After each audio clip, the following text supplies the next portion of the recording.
Assalamu alaikum muhtaram televizor ko'rayotganlar Erkin Asiya radiosi to'g'ri televiziyasining haftalik xabarlar programmasi. Mazkur programmamizda mush bir hafta jarayonida radiomizda Uyg'urlarga doir berilgan bir qism muhim xabarlarimizni eslatib o'tamiz. Men Erkin. Men Gulchehra.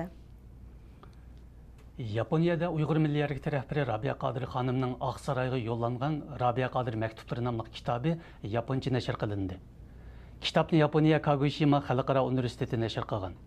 Mazkur kitobda asosligi Rabia Qodir xonimning Xitoy turmasidagi 6 yillik mahkum hayoti oxirlashtirib, 2005-yili Amerikaga kelgandan buyon Uyg'urlarning kishilik huquq masalasi to'g'risida Amerika prezidenti, Amerika hukumati, xalqaro jamiyatdagi turli kishilik huquq tashkilotlari, siyosiy va davlat arboblariga yo'llagan maktublar o'rin olgan.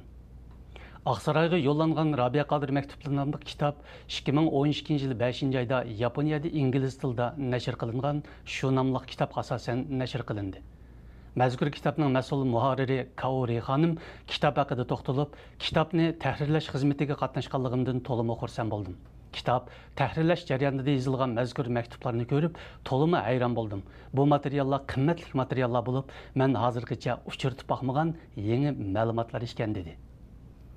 G'uljining Bayko'l dehqonlari chorshanba kuni uzumligini tindirayotgan 4 Xitoy shoferini mashinalari bilan qo'shib tutib olib 24 soat go'ro'ga olgan. Bu jarayonda dehqonlar Xitoy ishchilardan buzilgan 8 ming uzumlikka to'lam to'lashni va yoki to'pi bilan ittirib etishni buyurgan boshlig'ini dab berishni talab qilgan. Vaqaga soqchi va kadrlar aralashib, masalani eng qisqa vaqt ichida hal qildiganligi haqida yozma va'da bergandan keyin dehqonlar ondan go'ro'ga elib olgan shofer va mashinalarni qo'yib bergan.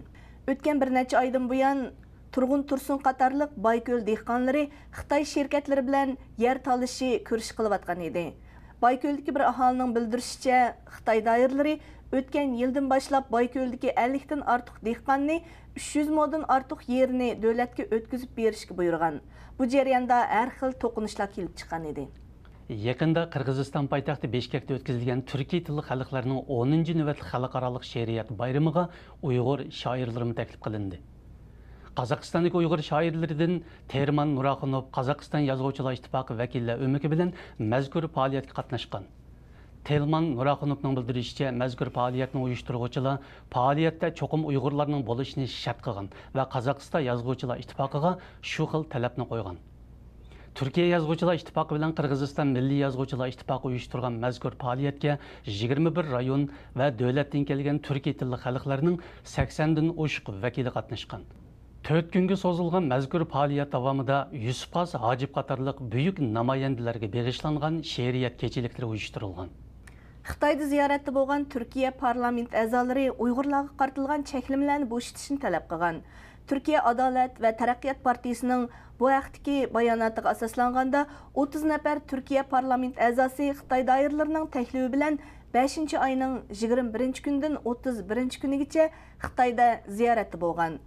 Bu ayat Beijing, Shanxay, Urumchi, Qashqar qatorliq joylarni ekskursiya qilgan. Adolat va Taraqqiyot partiyasi Yoshlar komiteti mas'uli Nasilxon Jenik xonim bu qitimqi ziyoratida Urumchida vaziyat sal pasaygan bo'lsa-mu, Uyg'ur rayonida ba'zi cheklamalarning borlig'ini o'z ko'zi bilan ko'rganligini bayon qildi. U mundaq dedi: "U yerda ba'zi cheklamalarning borlig'ini o'z ko'zimiz bilan ko'rdik. Xitoy rahbarlari bilan uchrashganda bu cheklamalarning oziyishi kerakligini o'tirib qo'ydik.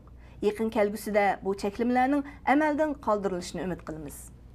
30-may Vengriya poytaxti Budapeshtda o'tkazilmoqchi bo'lgan Uyg'ur yoshlarining madaniyat yig'ilishi Vengriya hukumati tomonidan cheklangandan keyin Vengriyadagi yerlik axborot vositalari va Yevropa ellaridagi bir qism axborot vositalarida bu vaqa zo'r masala sifatida tilga ilinib qo'lg'ili qo'zg'adi. Bu vaqtdagi xabarlarga qo'shilib, Qatar ostidagi millatlarni qo'g'dash tashkiloti Osiyo bo'limining mudiri Ulrich Delius bu vaqtdagi bayonotida Vengriya hukumatini Yevropa ittifoqining ahdnomasiga xiloflik qildi deb aybladi. Xabarlarda Vengriya hukumatining Xitoyning besimi ham tuhmati bilan Uyg'urlarga yo'lsizlik qilganligi tilga ilindi. Dunyo Uyg'ur qurultayining Yoshlar komiteti kelar yili ochiladigan 3-umumiy yig'inining tayyorlik ishlari uchun payshanba kuni Vengriyaga to'plangan edi. Komitet yetakchisi Umid Hamid Agahi 30-may atdiganda Vengriya soqchilari tarafidan tutib ketilib, 11 soat so'roq qilingan va 4 soatning ichida Vengriyadan chiqib ketishga buyurilgan. Komitetning yig'in ochmoqchi bo'lgan zalimi qulib selinib, kirib chiqish cheklangan. Natijada komitet a'zolari Germaniyaga o'tkazilib, yig'in faoliyatini Germaniyada tamomlagan edi. 4 iyun tushdan keyin Stokgolmdagi Uyg'ur jamoatchiligi Shvetsiya Uyg'ur ma'rif jamiyatining tashkillashi bilan Xitoy siyosiy kengashi raisi Yu Jingxinning Shvetsiya ziyoratiga qarshi ommaviy namoyish o'tkazdi. Qo'llariga ayol-tuzliq ko'k bayroq va lozunkalarni ko'targan namoyishchilar Stokgolm shahar markaziga yig'ilib, Xitoyga qarshi g'azablik shuarlarni to'lg'anda, atrofdagi nurg'unlagan shahar xalqi bu yerga kelib namoyish ahvolini ko'rdi. Shvetsiya Uyg'ur ma'rif uyushmasi mas'ullaridan Abdulla Apandi ziyoratimizni qabul qilib, Xitoyning Sharqi Turkistonni besib olganligidagi haqiqatni Shvetsiya xalqiga bildirish uchun bu namoyishni uyushtirdik dedi. Yu Jingxinning mas'ulligida tashkillangan Xitoy ziyorat o'migi 3-iyundan boshlab Shimoliy Yevropadagi Daniya, Shvetsiya va Finlandiya qatorliq 3 davlatda rasmiy davlat ziyoratida bo'ladi. Muhtaram televizor ko'ruvchilar, yuqorida Erkin Osiyo radiosi to'g'ri televiziyasining haftalik xabarlar programmasini ko'rdinglar. Kelar hafta ko'rishguncha omon bo'lgaysizlar. Xayr xo'sh. Xayr xo'sh.